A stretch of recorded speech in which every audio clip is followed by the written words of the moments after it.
Ladies and gentlemen, welcome to the PGL Major Krakow 2017 and welcome to the grand final. It is finally here after 8 days of competition.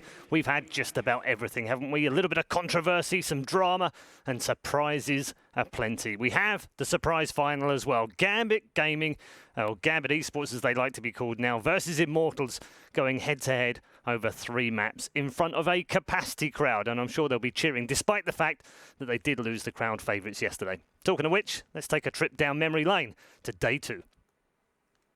Previously on the PGL Major Krakow 2017.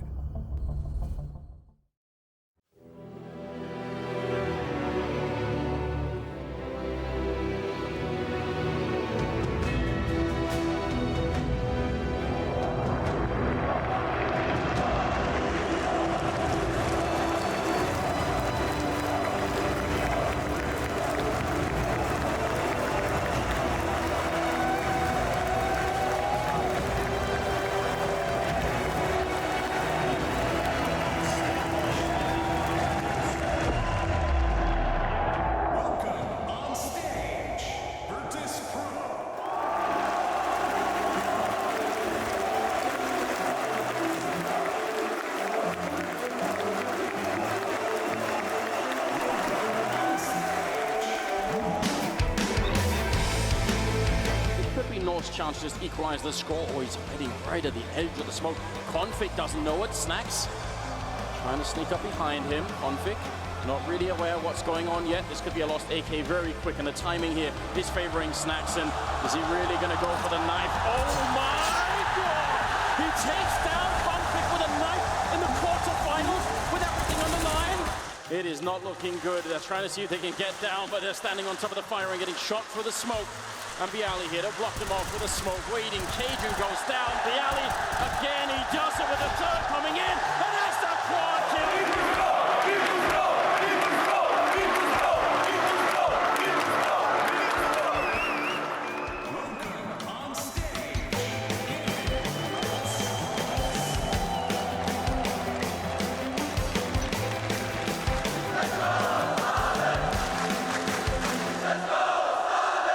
The Astralis side of readying a push in. They got the grenades starting to sail in. Glaive going for the entry, able to catch one. That's about 5 frags in a single second. Absolute madness here. Mo gets himself 2. A third from Mo. Not going to stop anytime soon here. Ah, there it is, number 4. So now the site can be pinched by Astralis. Yeah, the Astralis starting to march in here. It's looking very overwhelming. Dozier gets himself 2 though, and it could be more. Indeed it will. A third headshot found as Hobbit now swoops in to save the day. That's a fantastic tap there from Dupree. What else has he got in store? Nothing. It looks like Mo to respond to. Absolute chaos here on the B-bomb site. He stressed the importance of this pistol round. It will go the way of Gambit.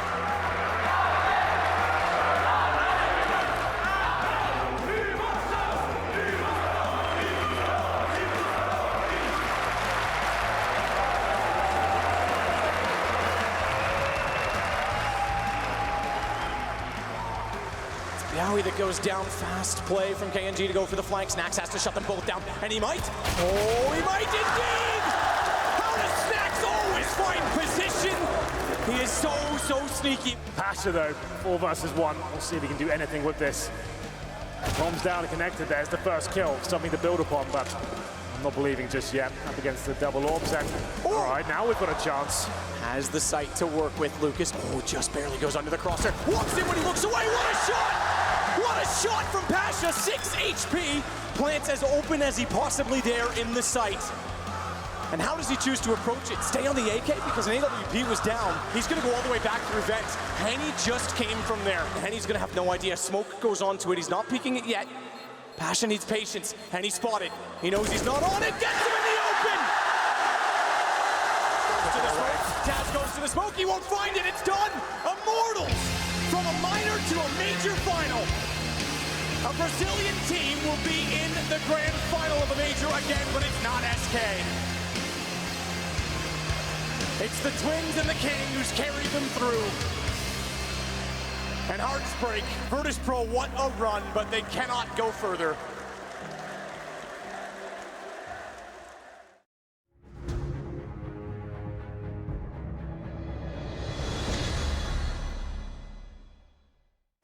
They fought brave and hard all the way through to the semi-finals, but just fell one step short of the grand final, unfortunately for Virtus.pro. We are left with Immortals versus Gambit. It is the surprise major.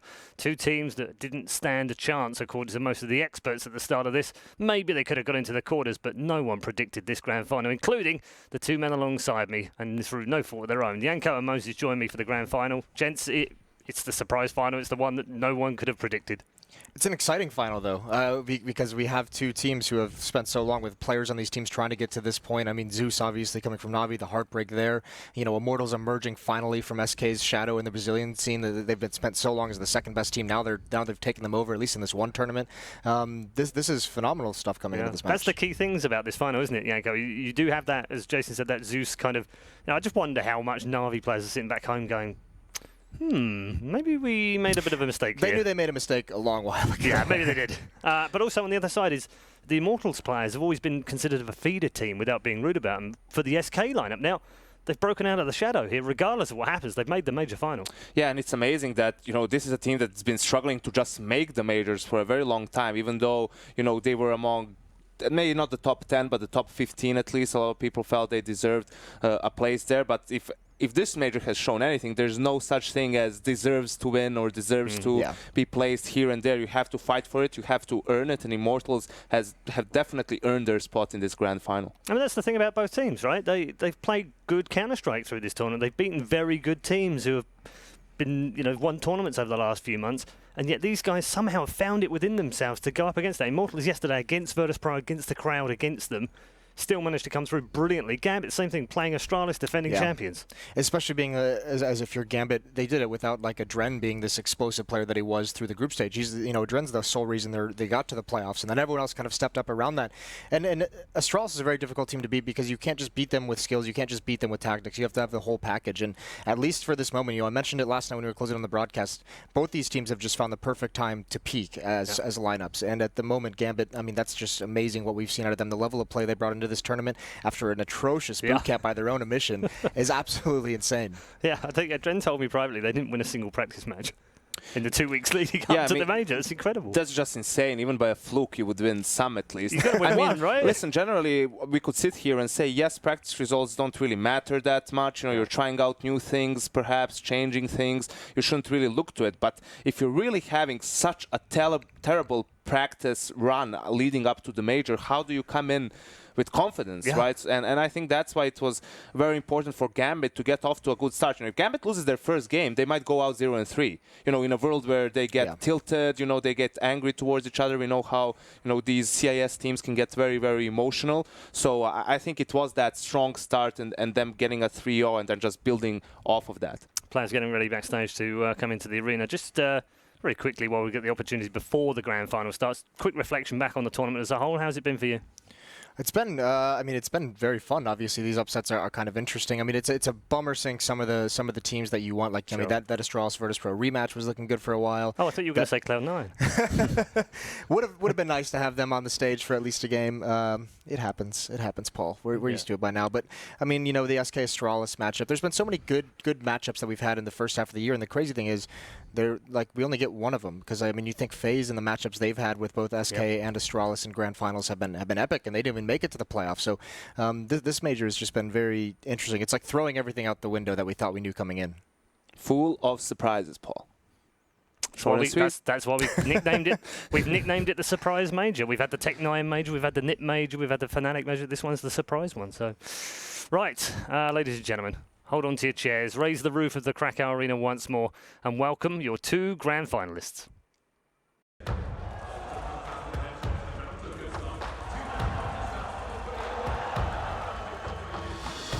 I think that some things happen in your life for a reason.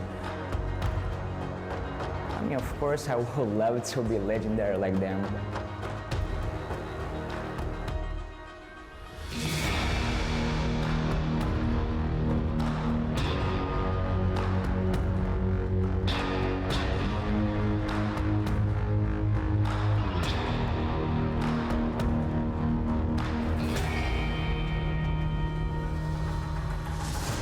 Lucas is hot on the flank, though. Bomb not yet planted.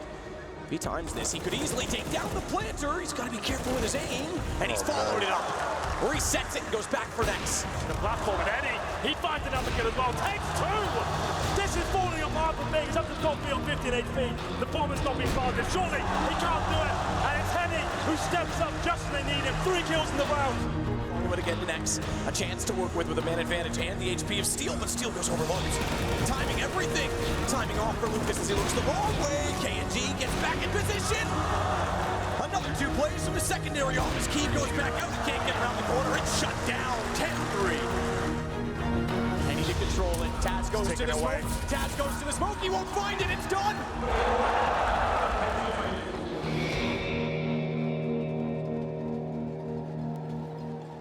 Welcome on stage, Immortals.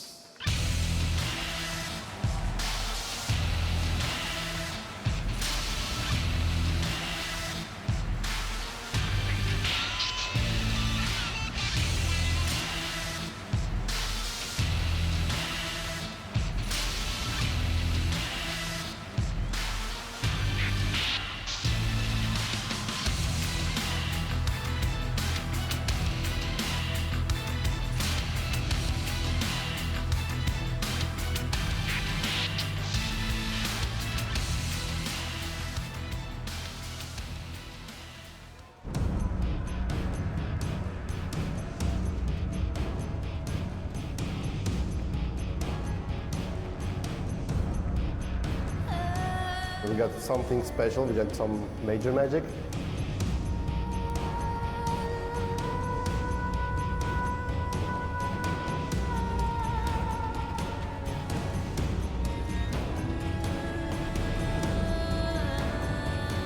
I want to thank everyone who will support us in the future. Thank you guys, we feel your support. There's 3 kills for the T's. It falls apart in a crossfire on the side, trying to delay the spray. That will be good enough. What a hero play from Mo. He's to be on his mark as well with the AWP. JW. Oh my goodness, Hobbit with 3. Yeah, the Strata's starting to march in here. It's looking very overwhelming. Dozier gets himself 2 though, and it could be more. Indeed it will.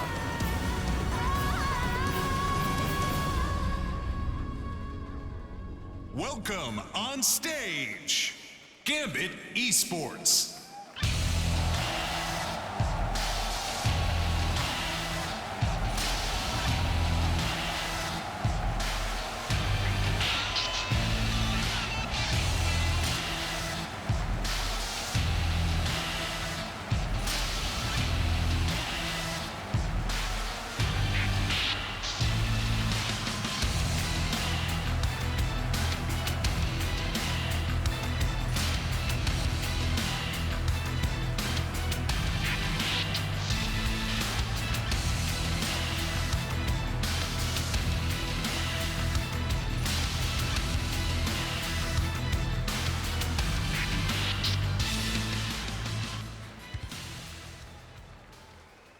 Here we go then.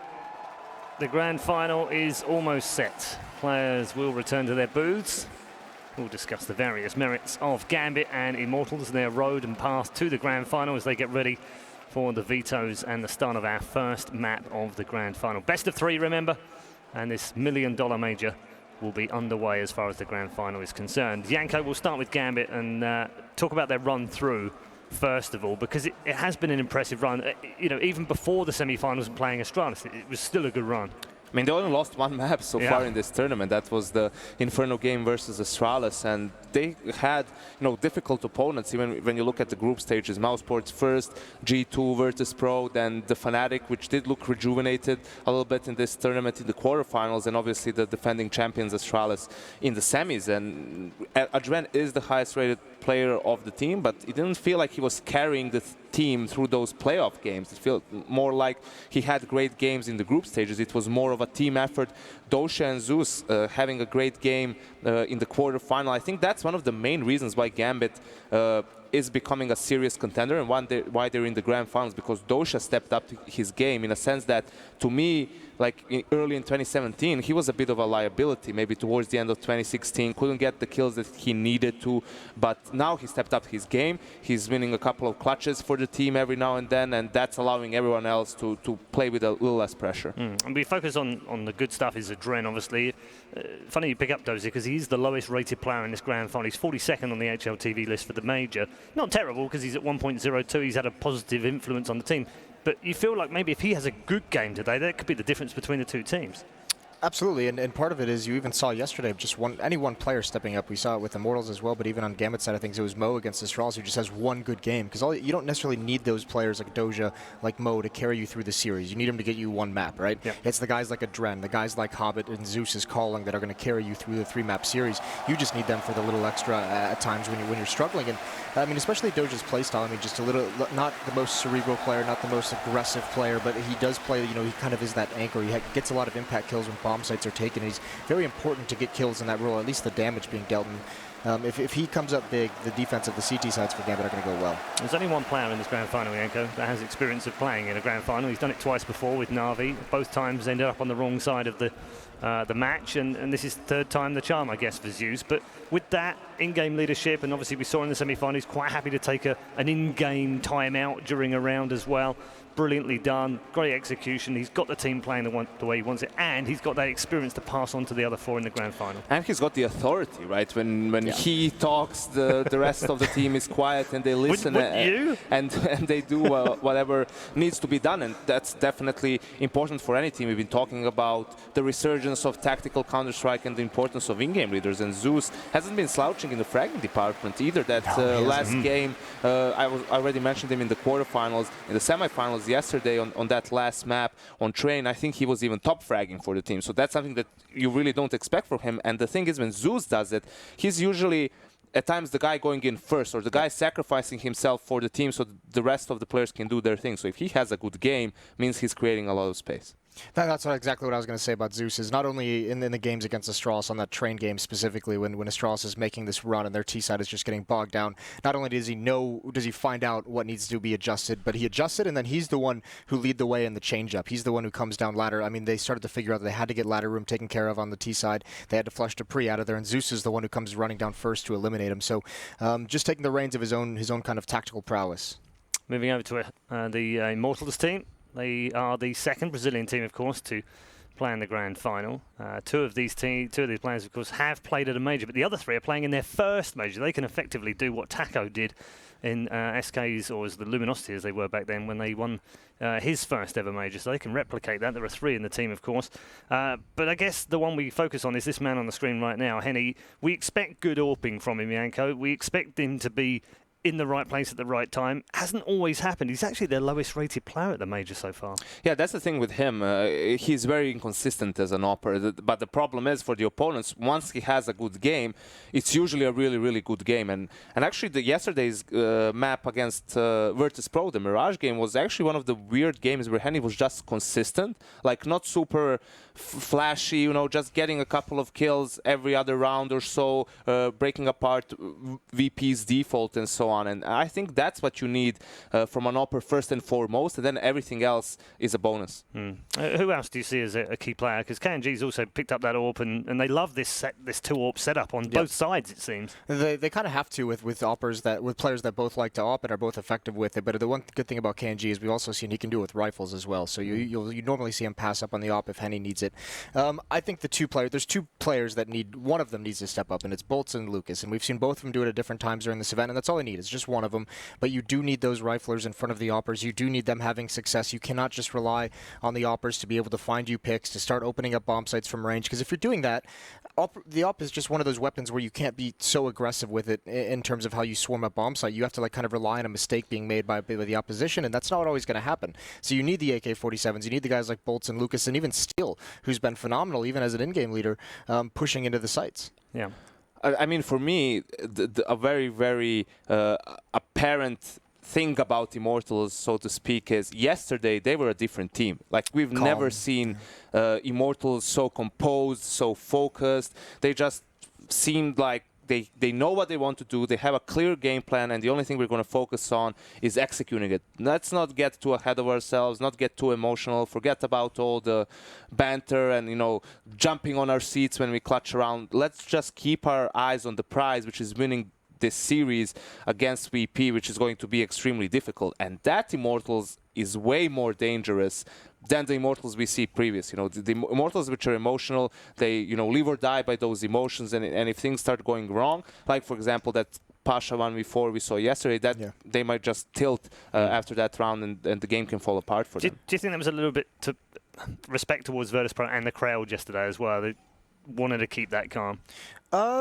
Maybe a little bit, but I think that's just been the goal that they've had. I mean, Steele mentioned it in the major qualifier. I mean, even back then he was saying we need to find a way to not rely on our emotions. We need to find a way to keep ourselves centered. And you're kind of seeing that. And at the time, he was kind of just questioning, like, I don't really know how to do it because we've always played this way. And it takes all 5 players to buy into that kind of thing. And it's still okay to let some of those emotions out. It just has to be much more measured. Like Yanko said, it's not like the getting out of your chair and yelling in the booths or trying to let him hear you across the stage. But that is the Immortals that's dangerous, and that kind of calmness and that kind of mental focus in these high pressure situations, that is the next step of progression into becoming a great team. Yeah, I mean, one of the other things about them is you kind of like them for that as well. They kind of draw you in a little bit, don't they? And I feel like the crowd might like them to do that today as well. So we'll see what we get. The Vetoes are almost here. Let's turn our attention to the map pool here. Yeah, I think this is where the Vetoes are. I was going to say, yeah, they are pretty clear cut. This is Nuke ban for Immortals, Gambit, Vetoes, Mirage. And this is where for picks it can get a little bit interesting, because I think if it weren't for that game against Astralis yesterday, Immortals would have picked Overpass straight away, because Gambit hasn't really played it that much. But after that performance versus Astralis, very dominating one from Gambit, Immortals actually go for Cobblestone, which is very interesting, seeing as how it is one of Gambit's best maps. Right? They were notorious for being undefeated on it for a very long time. Gambit goes into Train. They've been picking it throughout the tournament. They seem to be comfortable on the map no matter what. And this is when you look towards the decider. We have Cash, Inferno, and Overpass left. Gambit, Vetoes, Cash. Not really that surprising. I think it's going to be Inferno. And Immortals, yeah, you would assume they were going to go for Inferno after that game versus Astralis yesterday from Gambit. Yeah, it seems to be a big favorite pick of Immortals is that Inferno, that they quite like that map. I think this is a little bit dicey in the sense that this leaves it very open for a Gambit 2-0 just because their cobble is so good. If they can steal Immortals' opening pick, that can be heartbreaking, because yeah, Gambit is incredibly good on this map. This is one of the maps that when they were struggling to win best of 3 series, it's because people just banned Cobblestone and they just never got to play it, because that was like the one map that they could just beat everyone on. So, you know, the fact that Immortals is picking it into them, that's a big risk. It's a lot of confidence from Immortals in their Cobblestone. It is, isn't it? Very ballsy. We've spoken about the players and players on either side and their strengths and weaknesses and whatever. We haven't really covered the 2 teams' strengths and weaknesses, and I guess this is the ultimate, isn't it? It's one very strategic team versus a very kind of chaotic, in-your-face, run-and-gun style that they've got. But they can be tactical if they need to be. Yeah, I think Gambit is the better team here. I think they play a better brand of Counter-Strike. I think Immortals have less ways of winning the game. But we saw Immortals yesterday fully aware of that and having like a clear way that they can play the game, focusing on executing that game plan. And when it works, it looks great for them. They decide to use their individual players. They go for a lot of contact plays, mostly fast-paced play, right? Trying to brute force their way into bomb sites, and they just played with a lot of aggression. You couldn't see any fear in their game. Zach said to me this morning when we were coming in, walked in with the coach this morning, he said, we just want revenge for DreamHack. I mean, it's like, why is that on their mind? DreamHack DreamHack Open Austin in May. Gambit 1-2-0. It was on Inferno and Train. And that's in the back of their mind. They actually have this. We didn't like the fact that we got our backsides handed to us at that tournament. I don't think they're thinking about that tournament whatsoever. I mean, maybe the revenge factor but that's where it stops, right? A little bit sweeter. That's where it ends. Definitely they're thinking of that trophy in the middle of the stage at the moment and how they want to lift that. I think it's going to be tough, because if Immortals is going to, we know they like this double op setup, but once you start getting into the tactics, once you see the ability of Zeus to adjust in the mid round like we saw against Astralis, one of the best teams in the world, you figure he's going to have something up his sleeve here. And the great thing about a tactical team, about a double up setup is, since you're so organized and so structured, you have a plan going in of how you want to neutralize where these operas are going to be. You're going to have the smokes up in place. You're going to have the flashbangs coming through. You can get close, and that's going to allow you, even if you're not winning rounds, but to grind down the economy. You can prevent that double up from coming out because those tactical styles is always going to get you, a kill or two here or there. What do you think is going through Zeus's mind right now as they go into the huddle on the Immortals side? Zeus sits in his third final. He's been here before. Hasn't won either of the previous two with arguably a better team, and sits on the verge of a chance here at winning a major. Probably more confident this time around than ever, right? Considering, how well his team is playing at the moment and how Immortals, you could have faced a tougher opponent in this grand final. You look at that team and you can see some clear ways that you can exploit their flaws, especially when you look at the map. Well, I think Immortals should have left Cobblestone for a third map. I think they should have gone for Inferno as the pick, because now you're in danger if you don't get a good start. Gambit has multiple ways of coming back into the game, right? They're one of the few teams that does a very good job of getting reads on the CT side, doing some mid-round aggression, pop flashing, getting map information, and so on. You feel like for Immortals, it's going to be mostly about, on the T side, about those B executes, right? And getting those entry kills that Jason was talking about from the riflers, and then posting up in the after-plan situation. All right, hold on a second, because we're going to bring in the commentary team. We're also making history with these two men as well today. They're casting their first ever grand final at a major, and I have to say, I'm absolutely thrilled for you both. Thank you so much, Paul. Truth be told, he's done one before, but it's the first we've done as a duo. It does mean a lot. It's the culmination of a lot of hard work, but so too for these teams. And again, a final no one would have predicted. This is incredible to see these two teams here. It's the surprise major, and who knows what's going to happen in the grand final. I have no idea. I think if Immortals play like they did yesterday and keep the aggression on, Gambit's going to have a tough time. Yeah, I think if KNG turns up especially, that guy is playing nuts right now. Him and Henny, quite a formidable duo, I would say, but Gambit, they've looked amazing all tournament, taking down the likes of Astralis as well. That's no easy feat. I would say they're the favourites overall, but Immortals could cause an upset here, I think. Well, enjoy the final and take us into game number one, gents. Thank you so much. We certainly will. It's going to be awesome. 15,000 fans yesterday cheered for Virtus Pro when Immortals took them down. I know that there's going to be support for that and respect for that, but it's a divided crowd out here for sure. And Gambit, rightfully so, has earned their place here. They've lost one map so far on the route to the final. Yeah, they've looked so good. They've taken on the likes of G2, Virtus Pro, Fnatic, Astralis, some big names here. And this is a team that had question marks around them coming into this tournament. It was difficult to imagine them getting to the playoffs. I would say, they would be my wildcard pick, if anything, and they made it, and they're now the grand final. We hadn't even seen this team compete in a big tournament in months. They've been, not really present online whatsoever at all as well, but coming back, the old legend Zeus has done it again. And I remember when he tweeted, when he left Na'Vi, right? Remember that tweet he made? He goes, I will not quit until I win a major. And we've heard it. He could do it this time. He's actually got a good chance of making it happen. I would say as good a chance as he ever had on Na'Vi. Yeah. In fact, the last good chance he had on Na'Vi was obviously in Columbus, and they just didn't turn up in the final. Guardian obviously had wrist issues at the time. I don't know if that's a factor or not. I don't really read into it. I know there was something there, but this is incredible. The story there is you're right. He left Na'Vi, an organization that he was loyal to for a long period of time. He has a rich history with Na'Vi. Absolutely. And when he went to Gambit, joined in with roughly the same time as Hobbit, and I wasn't sure what to make of it. I thought, okay, it's fan favorite, obviously, Doja, but it's prolonging a career that perhaps didn't have much legs left. And it goes to show you his leadership is incredible to bring them to where they are. And, I mean, look, he's not the first player to say, I'm not quitting until I win a major, but he actually might do it. It just resonated with me so much. He's been such a big name within Na'Vi as well. You'd expect the amount of time he's playing between here since the beginning of CSGO, you thought you'd have one by now, but not this lineup. I did not expect it to be this particular five that be potentially winning a major. Just to know on Immortals as well, right? A team that's never been to a major before, Matthew. How crazy is that? Now they're in the grand final. They took down Virtus Pro yesterday 2-0. They look amazing. Yep, the double up setup for them has worked very, very well, which is something you have to focus on as well because it requires such good economy and good starts. They've had early pistols just about every time they've played CT since we've seen them in the playoffs. But more importantly than that, you have to look back to say, look, they failed 4 times to get here. It took 4 times to get here. And to go all the way through and have Brazil completely behind them on this because SK goes out. I know Fallen's here. I know all of SK is here. I know they've been cheering them on. They're going to want this more than ever, especially for this man, Bolts, who, as with Steel, was removed.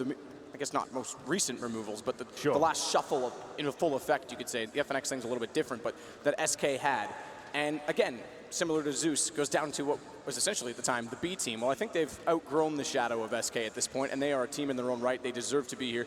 And I've been very impressed with KNG coming on board. Yeah, absolutely. Losing FNX, their arguably best player. He's come in and looked amazing. I can confirm, ladies and gentlemen, we're getting ready to start. Are you guys ready out there? Is there some noise in the crowd? You ready? We're getting there.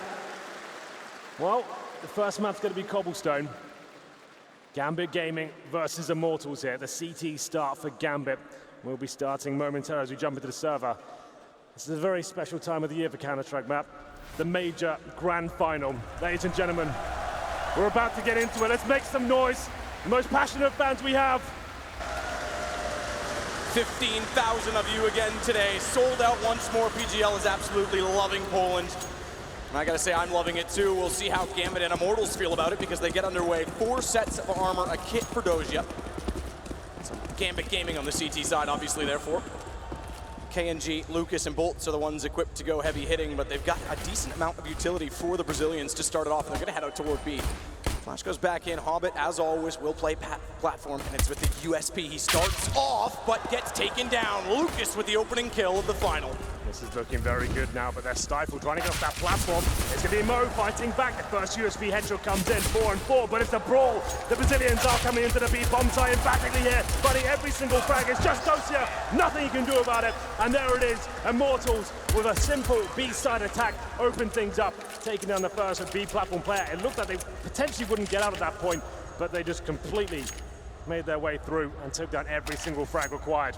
1-0. Opening pistol stats have been very, very good for Immortals. Again, they win this. And watch the timing. As soon as they get in the site, we can't see it right now with X-Ray. KNG starts to push Ellie. That's exactly when Bolts went down drop. So it was a late play, and they were already committed to looking in the site. He was able to backstab one, and then Dozia had nowhere to hide. Of course, Matt, we do have the force buy here from Gambit. We've got 5-7s, we've got Scouts and Deagles as well. Immortals pretty well equipped though, and it's going to be Bolts. This is a fast play. This is what Immortals used to really give away in a lot of these rounds against these force buys. Fast approach still at B side. This is working out very nicely for them though. Only 2 players remaining. Adrent, he goes down as well. Zeus with the CZ. This round's done. And we saw Immortals throughout this tournament look like a different team in terms of their anti-force buy approaches. They were very disciplined, very calm, running defaults. This is kind of old school Immortals here. They used to be one of the most deadly teams on the T side of Cobblestone. And we'll see if they can continue that today. Zeus in a 4 versus 1. Head armor as well, trying to get one frag here. Might get it, but still takes him down. 2-0 for Immortals. This is looking very promising indeed. 2 great rounds with 4 players survive. 4 players surviving, like you say, with speed. So they'll stay on the SMGs where applicable. Yes, they will indeed. This has to be the full eco now for Gambit. Not really much they can do with this situation. The bad news is as well, we did have Mo, who's been sensational in this tournament as well, I have to say. He's fully committed to that previous round. The Orb's going to be a bit of a struggle for him. If he can find a kill here, he might be able to bring out a glass cannon, we'll see. As we get into round number 3. Should be more of the same from Immortals. They can just rush B again if they want to. Nothing purchased on the CT side. 5 default pistols, no armor, no nades, and here comes Bolt, looking to farm some cash here with the MAC-10. And he gets Hobbit off site. The rest are stacked up, walking in. A little bit careful, but they make it work. Everything going the way of Immortals. They don't look even slightly phased or unconfident. Yeah. Walking into the site. I gotta say, just as you mentioned, Mo, to go back to the Gambit side of things, the same applies to Immortals. Jason said it on the desk. These 2 teams are peaking perfectly. They have had individual performances and team performances alike from all 5 players. Yeah, it's been fantastic to see from Immortals. Normally known as a team that's got sensational firepower, but not so much in terms of the fundamental approach to Counter-Strike. They've completely changed that. They're looking like a solid unit right now. 3-0, and it's an advantage for them going into this round as well. They've got the bonus round here. 2 MAC-10s, a UMP to work with here. It's another fast approach towards long A. Lucas leading the charge with the AK-47. CTs, 1 kit, little in terms of utility. The first frag will be coming in momentarily. Mo's ready. Has to back off early, smoke down. No one at the bottom of mid, so he's got to be very careful because they can push around through danger. They don't even need to. KNG's got the shot early. Doesn't have to push anywhere. It was in the open, but he gets countered by Zeus, which will call for rotation. Adren's the one to get close. Zeus cannot watch the corner. They may rotate back into him, though. If he pushes through on this, Zeus, he could be in a perfect position. I don't think there's any need or necessity to do so. Not right now. He doesn't really have much to work with here. 1 flashbang to tuck himself in towards the corner there. His teammate Adren watching towards long A, so he's protected in that sense, but these MAC-10s at close range can be very deadly. Luckily, Zeus has got head armor. He's bold to check this. He upgrades his weapon. Now he has a chance to get the 1 bullet headshot with the AK. Bullet headshot, but Zeus goes wide. Oh, they don't spot each other yet. Pre-fire's in. M4 should lose this duel, but because it got the early opener, he's able to take him down. Adren on the rotation, as we mentioned earlier, was watching long. That's where Zeus could not see. He's able to pick up a kill, but steals in between them. Finds Adren. If he didn't find Adren, there was no chance he'd find the second, but he does match Doji as well, as Henny has to sit between two. Zeus and Hobbit have to play perfectly. High HP for Hobbit. He affords the fight. 3-1. Yes, a round victory for Gambit though, but a hollow one. That was a bonus round for Immortals there. It came down to the 2v1 situation. The reinvestments for Gambit is going to be a big struggle going forward now. Immortals know it. They can still buy for sure. They can bring up orbs that they want to. Definitely not the same story for Gambit here. Huge round. 3-1. Gambit have to reinvest. They've got an AK-47 save from the previous round. That's in the hands of Adren, who has also been completely lights out this tournament. And Dosia on the UMP. It's not a shocking buy, but it's not ideal. Lose this round, it's a double eco. They need to pick this one up, Gambit.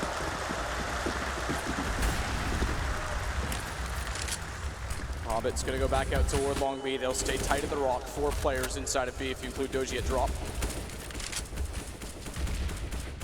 He's going to watch the window. Steel's waiting for anyone to push through at B. Zeus isn't electing to do so yet, but Henny on the AWP, keep in mind, is over toward B to try and find an early pick. Problem is the utility is not going to allow that. This is where you don't really see the utility exchange as well. It's all about possession of this corner.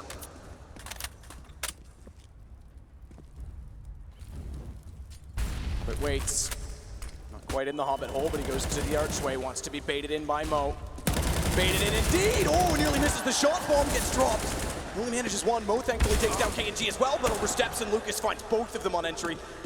Go toward the stairwell. Lucas wins that as well. Hat trick on the way through for Immortals. What an important round to win as well. You mentioned the bonus round. Put them in a perfect financial position. Zeus has already been spotted by one. Has to slow his pace as Doji gets back in line with the SMG. Has to get close. No one entered over the wall, no need to peek, just wait for them to drop in. Dosia says Zeus waiting, gets the first! Lines up two as he walks back out! And he's able to find the response immediately. Bomb down though. Henny, 1v1 situation against the old veteran Zeus. He's got no flashbangs to work with. As Zeus sits behind the statue, has to take the challenge, gets dinked in the process. Now it's Henny with the advantage, but time ticking away, 10 seconds. Can he find the frag? Surely he can! One bullet will do it, but he can't find him! Gonna chase it all the way, 5 seconds. Zeus has to play sound, he's gotta play time, he's got to play time, he's going to! What a tense round, and Zeus will get away. You talk about smarts, you talk about brilliance. He's brought this team alive, and he uses his brain to win the round there. 3-2, Gambit survive. Just perfect from Zeus. Getting dinked as well. He knows he can't take any more duels, has to stay alive. Notice the timer dancing around the tree position at that point as well, and it's just to perfection. As soon as the timer runs out as well, he survives. And Lucas, it seemed like he'd done everything there. But Dosia, the double kill with the UMP, pretty much saves the round there. It's down to Zeus then, like you said, to use his smart to try and do what he can in the 1v1 situation. Look at it, cat and mouse there. 3-2, another buy available for Immortals to keep Gambit modest. And there's the first kill once again. It's a CD trying to work hard for these frags. Adren goes aggressive towards that upper platform. Doesn't get anything for it, no damage inflicted. Gambit still on the ropes here. They had 3 UMPs in this round. Hobbit picks up the fallen M4. We go into a long A situation. It's Mo and Zeus to defend the A side. Make it just Zeus as Mo gets found by Henny. Opener again there for Immortals. Just becoming a bit of an issue for Gambit. They're gonna have to be very cautious of that. Remember, even when Zeus was on board before the simple days on Cobblestone, it was not a Na'Vi map. They used to average about 4, maybe 5 rounds on the CT side. Hopefully that's not a trend that Gambit have to deal with in this game. PG and Lucas get much closer to the entry point. This is really nicely from Immortals. This is disciplined stuff. They've got that 5-on-3. The CT is getting bled out right now. They're holding position. They still have 45 seconds as well, waiting for a mistake to be made. Immortals, this is their round to lose. You can see Gambit, they're fully rotated, they're committed to the A side. B is open, and that's exactly where Immortals are heading as well. KNG showing a little bit of presence there, smoking the connector. This is so good. What a call from Immortals. Playing this to perfection. Gambit will have no chance to retake this map. This round's done. Once a bomb goes down, they'll know. They can't go for the retake whatsoever.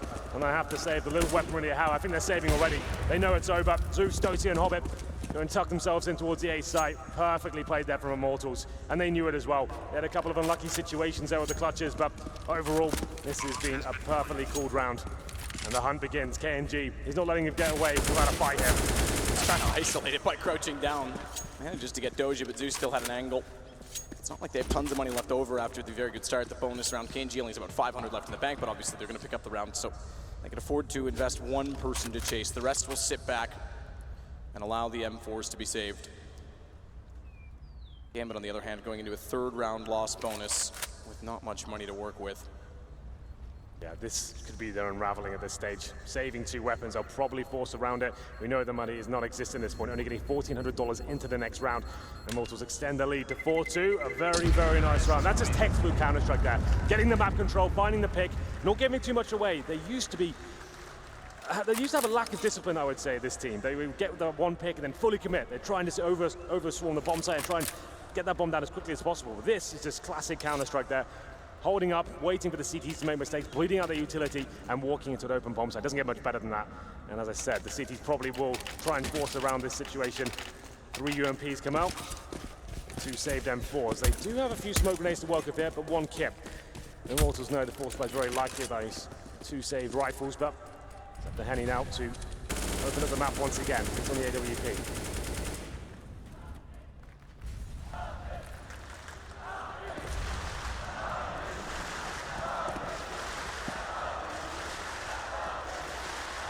Stored long. He's been excellent on entry so far in this game. Again, more proof to the fact that they've got all strings working on the bow. The harp's in tune. The bales. Quick peek towards smoke. Shots fired, and that's fine. Fielder there. It's about map control. Nice nade in return. Yeah, it's doing some decent damage. We know Cobblestone throughout this tournament has been quite impressive with HE grenades. We get into round number 7 here. Really to report as of yet, but decent map control from Immortals. Looking good. Mo got his work cut out for him here. Completely blind, does some damage, but that's all he'll do, and they'll make their ascension towards the A-bomb site here. Entry and opening again. That's when it's working. That's how it's working for Immortals. Good trade back KNG as he continues on. Another great shot. Doja has to rotate, switch from the SMG to the AK. Still got a reasonable chance with bolts down there in a 3 versus 2, but bomb planted, no kits and no utility to work with. The call has to be made early if they go or not. Even if they say they can't really force around this, they might as well try and see what they can do. Is anything available? Just an opening would do. Gambit's going to try and slip through with the SMG. I'm not sure Henny spotted him. Doesn't even matter. Goes back. Whether he did's not inconsequential. This from Doja will be retreat. Like you said, they won't be able to buy, but really 1 versus 3 AK, you might as well at least save something because it's not like he's going to be able to pull anything off. So another great round from Immortals, 5-2. Starts in these matches have been their things. On this stage especially, they have had great starts to pretty much every game we've seen them in. Yeah, I'm becoming a big fan, especially KNG as well. This is his first major. He's come out of nowhere, Matt. What a performance he's had in this tournament especially, and in the grand final doesn't seem to be phased whatsoever. Causing chaos there with the AK-47. He makes his way towards the A site. Gambit were even stacked there as well. They had 3 players ready to go, but getting out-dueled. They had lesser weaponry, and they do save the AK-47 Gambit. That's in the hands of Dosia. But it's 5-2. And I think the pause comes in. Of course, it's tactical for Gambit. It's work out what's going on here. What's the adjustment? We can't buy into this round, but maybe a player like Dosia, he gets aggressive. So maybe boost him up and towards drop down, go for that first pick. I think that's pretty much your only option with an AK. You could go and face towards the upper platform, but you're likely run into the AWP. So it's a chance to work out what they can do here. We need to get that AWP out from Mo, especially. That's what we need to see. And their financial situation has not been great so far. Still very early days, though, as we enter round number 8. The unpause comes in. Have a look at the scoreboard quickly. We're going to have KNG, of course, 8 kills, 3 deaths. Top player for Gambit is Zeus, who's had that very important clutch situation. So nothing really invested into this round from Gambit. A few HE grenades, some smokes as well. Going to be interested to see what Dosia does. He does go towards drop down, but not boosted up, and this looks like the B rush once again. That's been successful for Immortals, but it can fall apart very quickly. They could go for a few set-piece smokes as well, but here comes the commitment. Boost up for Doja. Good position this time.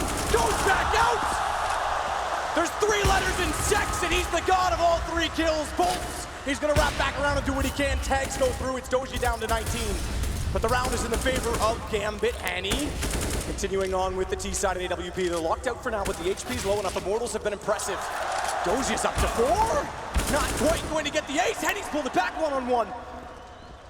Both kills in the sight. Bombs in his hands. It may still favor him because Hobbit has to get in a better position. He has the HP advantage. They're both on AKs, back off to the angle, and Henny clutches it back with 4 of his own.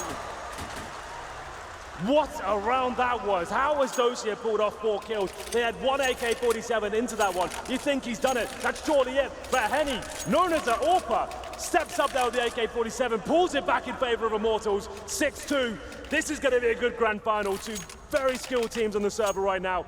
It's going to be electrifying. And it's Dozier. What a spray down. We said he could get boosted up. He does. This time towards the tree position. Perfect spray control, but it wasn't enough. They get a buy into round number 9 here, but UMP's out once again. But Mo, more importantly, he's got the AWP. No kits available for Gambit, and more fast-paced gameplay here. The single AKs being carried over in this tournament might be the most success rate we've ever seen. We saw it yesterday for Immortals against Virtus Pro in a very, very important round on Mirage. We saw it for Simple in the group stages for Navi on Train. We nearly saw it for Gambit, but Immortals hold true and take a lead 6-2. Fast play again, by the way. They were just getting Dozier into a position to counter, and they're already through the smokes that were deployed. Absolutely. That's why I always say try and go for those defaults. When you know a weapon's up and they're going to be eco, just try and work out where it is instead of running into a potential stack. Dozier, fantastic work, but not quite enough. It's all gone quiet now. The Immortals back towards B, Molotov towards drop down. Dozier just have to fall back. Like we said, no kits and almost no utility. About 1 incendiary left, that's it. A flashbang as well, but Henny finds the shot. Takes down Dozier, 5-on-4 with time remaining as well. Back in for Henny, pre-scoped. No stopping the man. Gandalf might have, but Hobbit can't. Good shot back from Mo. You mentioned the AWP. Steel puts it down already, though. That opens the sight again for Immortals, and he's got a shot over the top. Zeus at least upgrades onto an AK. Gives him a better chance of the 1 versus 2, but he goes in quick. Steel's ready for that as well. This is looking like a very one-sided affair now. Immortals have turned up the play. The money's just not getting going at all for Gambit. Every round they win, they're getting shut down. Has to be another eco here. They can have a partial buy. In terms of loss bonus, it's maximum next round. So they can bring out 5.7s, P250s, Deagles. That's probably about it. Maybe some body armor here or there, but you have to say the Brazilians are firing on all cylinders right now. Henny with some amazing rounds. KNG as well. Henny's currently on 11 kills. And I believe 1 death as well. Yeah, he's playing. He's turning up. We'll get into round number 10. 7-2 in favor of Immortals on the T side of Cobblestone. The Eagles are out. Zeus with the body armor, no nades to work with. But Dozier, decent angle with the Deagle. And Henny opens things up once again.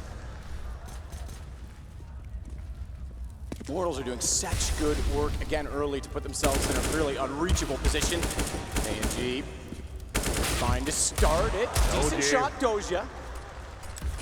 Let's not get too carried away. They still only have the pistols. The guns are so far out of reach they cannot upgrade. Smoke down on the alley. Oh, dink again on Bolts. Insignificant from that range. Bolts is able to spray back despite the vision. Dozier wants in the smoke. The smoke will cost him. He goes through, and Zeus down as well. Immortals slow the pace when needed. They have been playing fast against the Indigos. You mentioned they were struggling to do that in the tournament. Now they're slowing it down as soon as they lose 2 kills to make sure they don't get carried away. Yeah, it's looking brilliant. But now, finally, things starting to stabilize for Gambit. They can bring out the AWP. They can bring defuse kits, a full array of utility as well. That's what we needed here.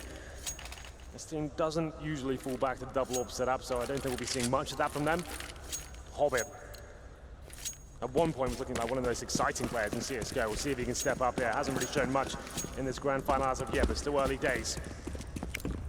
8-2. Bolts and Steel. They're hunting towards the upper platform. Still looking aggressive. Flashbang goes in. He wants this pick, but he can't find it. Hobbit shuts him down. It's a 5-on-4. Finally, advantage for Gambit here. Good shot back, Lucas, to control it. Gambit still in a position, though, with Mo on the AWP at long. Change of pace from having him toward B early on. Henny nearly spotted him. He might be, in terms of start to finish of the event, hold my thought. Good shot from Dozier. He holds the angle, Bolts. Good backstab, looks the wrong way. Mo's got the kill. They may have a round, but they need to keep everyone alive.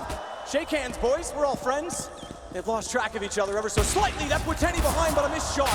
A missed shot, and Dozier to capitalize. I was going to say, Henny might be the most improved player from the start of this event to where we are right now. In the group stages, he looked slow, but he has looked incredible in the last 2 series. Yeah, it was timed as well. He's known as the main AWPer for Immortals, but he had to give up that role because KNG was just outshining him in every single aspect, and he did look very quiet, but today, he's turning up. He's currently on 13 kills, 2 deaths, but that's a lovely round by Gambit, just about holding on there after getting the first frag. It's Mo, of course. It's Immortals trying to show presence towards B. They're suggesting we're rushing it once again. Still gets flashed in, a couple of smokes deployed, but he got taken down. And at that point, Gambit more than happy to keep players towards the A side of the map, and they pick up their 3rd round. Not a huge chance of a full reset here. It wouldn't be as devastating as before, but certainly not ideal. Double Orb does come out for Adren. There with Mo, and they go towards B once again. A simple execution. More smokes will be deployed. Off the bat, the set piece. Could fall back with this one, you know. Don't have to fully commit, so they go towards drop down. Get in there though. Bolt's quick to take down Zeus. Again, the opener for Immortals. Good response for Mo though to hold off to make sure the connector's not lost. Hobbit, you might need to disappear. Put on the Precious, but he's not invisible long enough because Henny's able to pop back out and detect. Apparition eyes for Doja as he gets through the edge of the smoke. Steal found. Doja's having a great game as well. Looks for more. Tags Henny.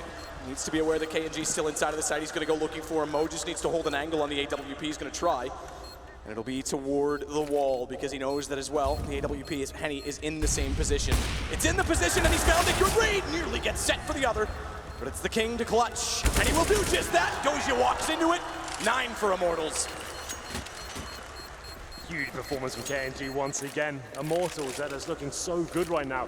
The execution, I love that. All the smokes going in, the flashbangs as well, and they send 3 players back towards the drop down. Did you see how blind that player was waiting for them as well? Got completely wrecked. They go for the connector, they're holding off the rotations, and it's up to Dozier. Like he said, he's having a great game, but he can't do enough at this point. We have to go into another force buy situation for the CTs. We did say the reset wouldn't be as destructive as it was before. It's still not great. 2 M4s. A UMP and a shotgun coming out for Zeus. Desperate times, call for desperate measures. We'll see where this does anything for them. Lose this one, it's going to be 10-3, and they potentially don't have money for the rest of this half.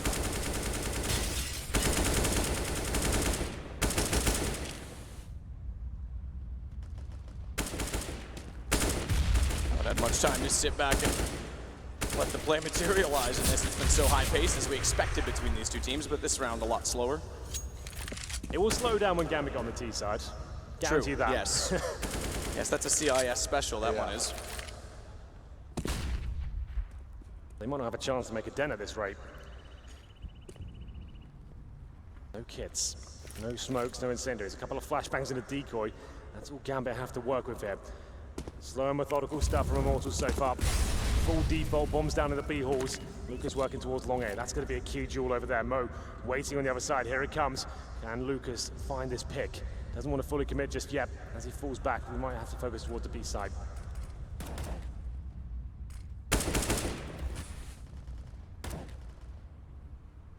Lucas will again go toward long. It'll be conceded early. There's not much toward A at all if they just make a straight contact. 30 seconds. Mo is all that is here, and Mo's gonna have to be perfect. Good pre-fire on angle from Lucas, excuse me. And G enters therefore, and it might be an early call. Might have to, because they don't have the sight. The problem is even if they make the early call, they're gonna have bolts close enough by with, he's only got $50. That's the other bizarre part of this, by the way. Get 1 quick kill. It's the Hobbit pistol to try and run out and ascertain if they are trying to flank. But that's the crazy thing, that the money has been actually quite honest. It's just that they can never get that second round in to break them. Every time they get close or whittle them down, they just don't get the ensuing round, then Immortals jump right back out to a lead. Yeah, absolutely.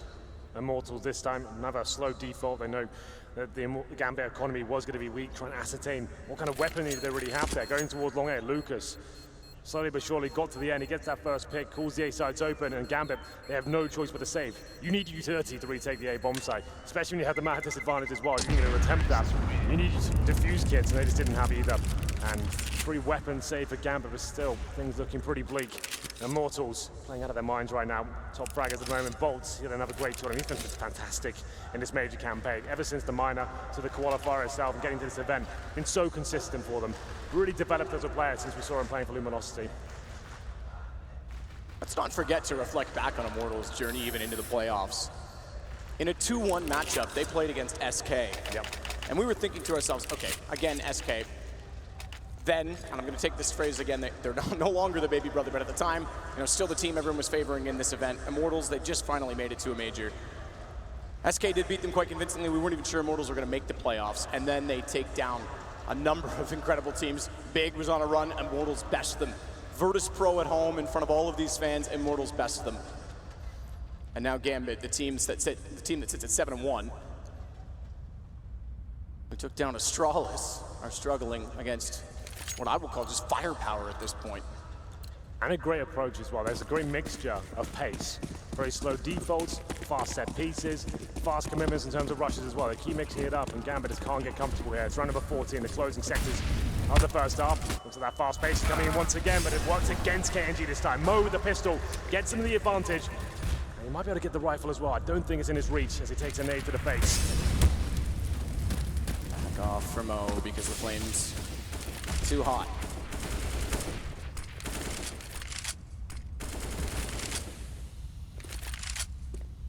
It's over. Can't quite land the headshot. He was correct on his anticipation of angle.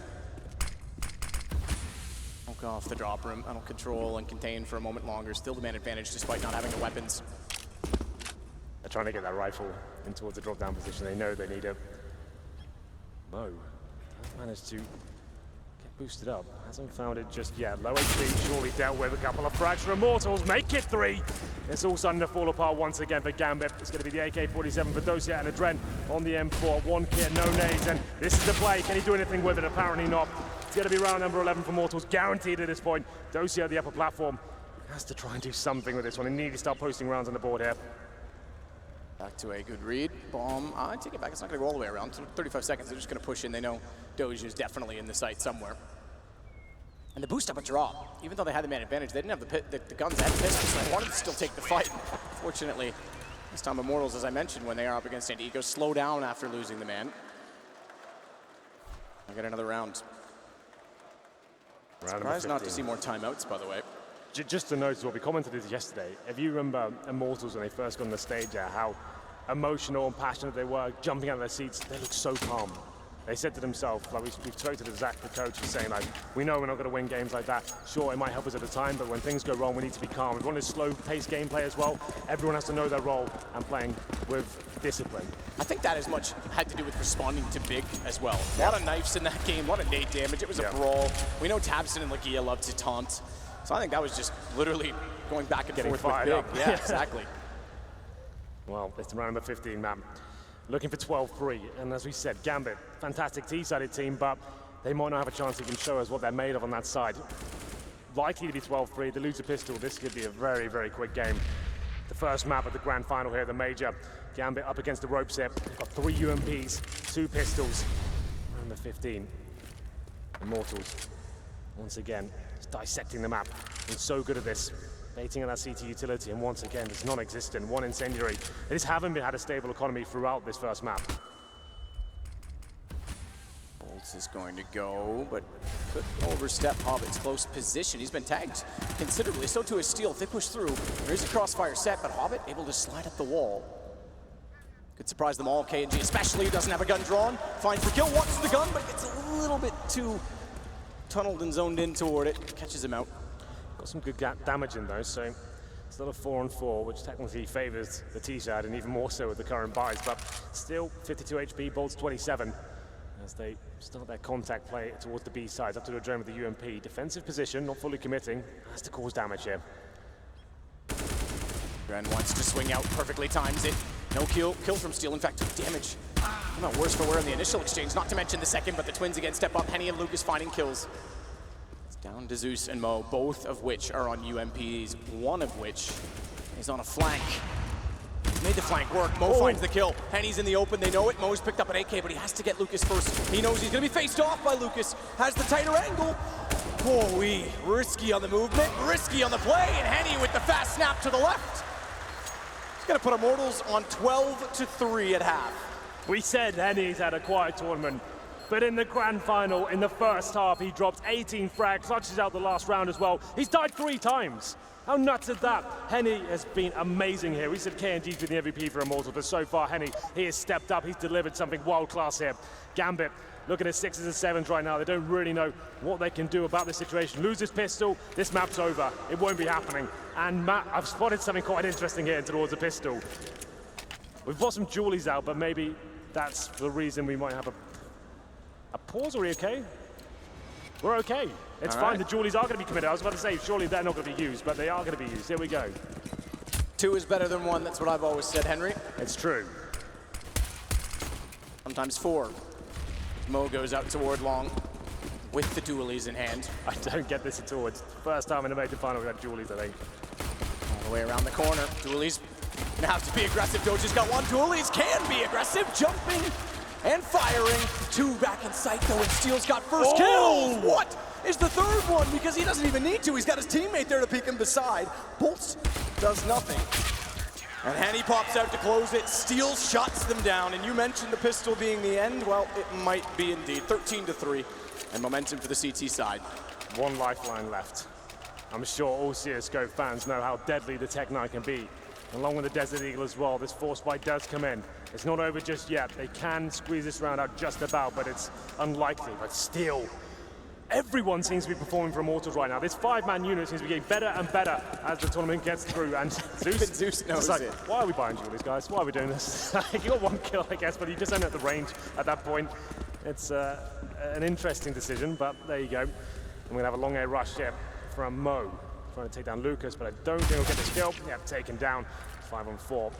This could be a very quick first map of the best of 3. Very different teams. The 2nd time Zeus has played against a Brazilian in their first final. Columbus, they got battered and bruised, and he's faring no better here on map 1. Just a note as well, this is of course Immortals pick. We do move on the train as well, where Gambit should feel more at home. They're gonna have to feel more at home. Yeah, well, more than this. Mention. Gambit did beat Astralis on train, but not to mention we go to Inferno, which yes, both teams have had success on, but Immortals took down big and have been playing very fast on the map. Virtus Pro had struggles. Back into the pistol for Doja. The Deagle, that is. Couldn't find the shot. Lucas gets it instead. Zeus next in line. Oh, he so nearly gets a kill. Steel and Lucas both go low, but KNG's got the top of the ramp. 3 kills for him. 2 to go. Almost guaranteed at this point, Immortals haven't missed a beat whatsoever. 14-3.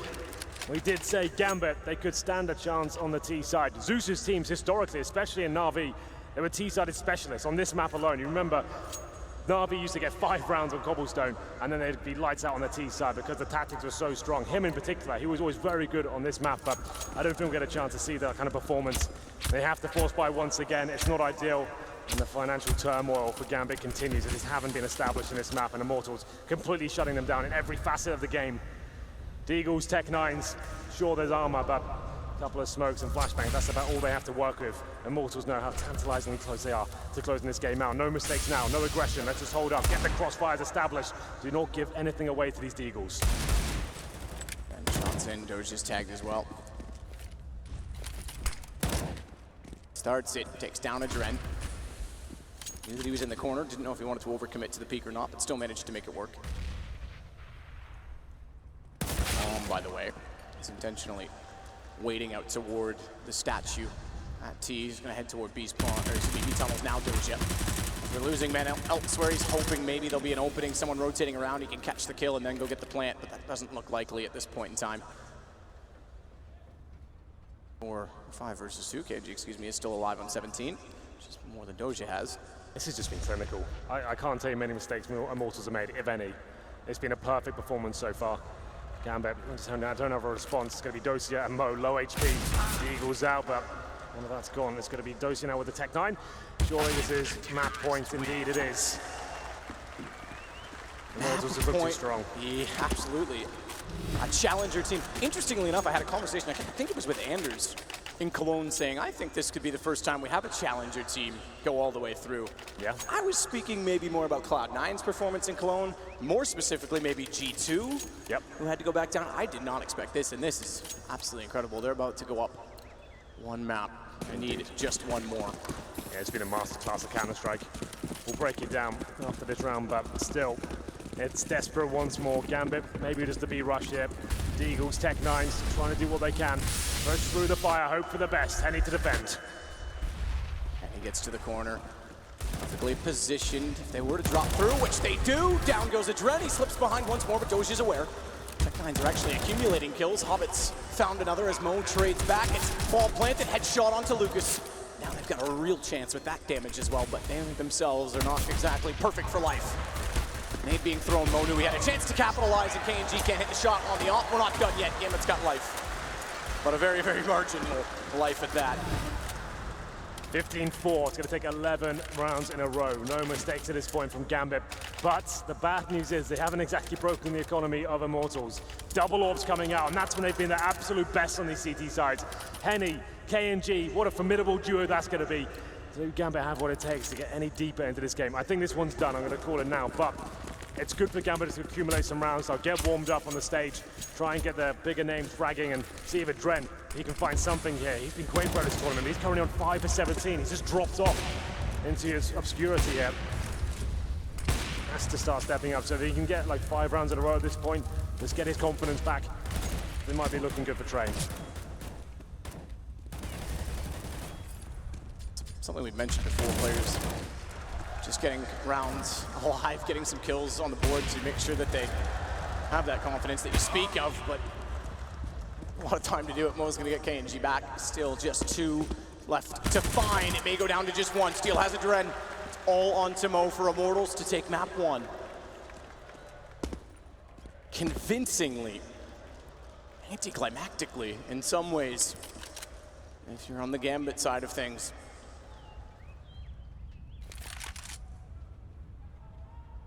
Down, no one directly watching it. They don't need to. They can afford to watch sights instead. Takes no chance in smoking it off and a flash through as well. But if he thinks he's clever to outrun them, given that they'd be circling the bomb, not right on his anticipation. They got one over toward B no matter where he goes at this point in time, so back to A instead.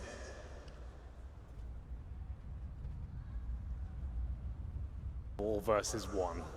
Mo trying to keep the dream alive. Gives his position away by shooting a dead corpse there, and that should be it. Lucas, it's been a masterclass of Counter-Strike for Immortals there. 22 frags for Henny. KNG not far behind either. They just didn't make a single mistake there. It's one of the most perfect games of CS I've seen. They used to be so dominant on the T-side of Cobble. It's dropped off in recent months, but they're back. Looking better than ever. A mixture of fast-paced gameplay, set pieces, methodical defaults as well. Every decision just seemed on point. The calls are amazing. And commiserations to Gambit in that first map, they just couldn't get rolling there whatsoever. If you think back to the rounds they actually won map, it was against the bonus round and the Mac 10s are out, and then Zeus in that 1v1 with like 1 second remaining with like 10 HP. Yeah, so that's all they really got in that first half. Yeah, exactly that. And no control early in the rounds, no early picks that were sustainable, got shut down. I mean, again, you point out Henny, and rightfully so. Incredible game, but Steel, second pistol, 3 amazing kills. And you've got to credit Lucas, because every time he seemed to enter at B long, he made it work. He did. The one round they did lose, unfortunately, which came down to the one-on-one, he got 3 kills in that one as well. So even when they weren't winning, he was still finding frags in that sense. Very, very good to see this much performance out of so many players on one team. Even some of the best performances we've seen from history teams, you don't see this much firepower show up at once. Yeah, that's what I've always said about Immortals. Sure, they've got firepower, they've got talent, but it's the overall package that's looked weak in the past. They didn't have the basic fundamentals down. The strategy wasn't really there. The defaults didn't really make sense to me, but that's all changed. The hard work's paid off. I think this major campaign they've had, as we saw them with the minor, the qualifier as well, they seem to be getting better and better as those tournaments went through. And what a time to peak at the major in the grand final. Playing like this, if Gambit don't wake up in the next map, it's going to be a clean 2-0. That's one of the best performances I've seen in quite a while. Absolutely. This could be done very, very quickly. We're done on the desk, at least for now. We're going to send it back over to the panel with Paul. A demonstrative performance from the Brazilians in the opening game. They've certainly come to play, haven't they, in the grand final. Gambit need to step up if they're going to make this a longer grand final, and we're back with Yanko and Moses to break that first map down. Not an awful lot you can break down, though. No, I wish there was some kind of like tactical way to explain why they were so dominant, but I mean, easily when it comes down to it, no one showed up for Gambit. It was like Doja for the majority of the game was the only player having impact. No one else was there with them, and then before you know it, you've snowballed out of control. I mean, yes, it was nice, obviously, when you have an opera like Henny. We talked about him and his inconsistencies. Boltz had a good game. He had 108 ADR. Lucas had another good game. And when you have all this, it wasn't anything special that was being done tactically. They were just so good at trading, so good at finding openings, and eventually it just like gets away from Gambit because they don't have economy to do anything. And then by the end of it, you could see they're so disheartened and they've kind of lost the morale, they've kind of lost their composure, and everyone's trying to make more plays, except they're making those plays into the op that's already on fire of Henny, and everything just kind of slid out of their control. But it has to be said, like, where's Adren, where's Hobbit? Like, these are the guys that need to be here for Gambit. Absolutely. I mean, also when you look, this reminded me a little bit of the Immortals Virtus Pro Inferno game, because Immortals win pistol, 3-0 start, Gambit wins 2 rounds in a row after that, very, very close rounds, so their economy is still in danger, and Immortals with a force buy behind the saved AWP of Henny managed to win that round, and that breaks completely Gambit's economy. And I agree with Jason, you know, at the end it comes down to individual performances, in a sense that, you know, Dosha is able to get maybe 2 kills with first contact on B towards that platform, and then, you know, his team just isn't there to follow up. They lose the next duel or 2 duels, and after that Henny gets posted up with the AWP, and, you know, after that, it's a very, very difficult situation for Gambit to come back into. We haven't had many blowouts at this major. It's been very, very competitive all the way through. You often see both teams getting to double figures, regardless of whether one team's more favoured than the other. I think 16-2 against Vegas Squadron, Virtus Pro in the opening group stage was about the biggest we've had. That's the second highest victory we've had, and it happens in the grand final. Yeah, it's absolutely insane. I mean, one thing I was about to say before we were so rudely interrupted by the start of the grand finals was that one of the maybe tricks there is for the Immortal side on Cobble is the fact that, yes, it was so good for Gambit. This was one of their dominant maps, but they'd only played it twice in the past 3 months, just because they generally don't get allowed to play it. So this could be a map where they just thought they were so good and kind of let it slip through, and maybe they're a bit rusty on it, but I don't even think it would have necessarily mattered with the level that everyone came into. It's about individual performances, but not someone going crazy. It's the fact that they just were absent. I mean, hold that thought a second. Let's just bring up the scoreboard and show you that. It's presented by Boomio, and it'll show you exactly where the frags went in this particular game. Sorry, Yanko, carry on. I mean, also the fact that no one on Immortals had, you know, the lowest was still with 75 ADR. That's still very, very high. 3 players over 90. The Immortals had a clear game plan. You know, they did a good job on the T side with running some set pieces and having some slower strats and so on.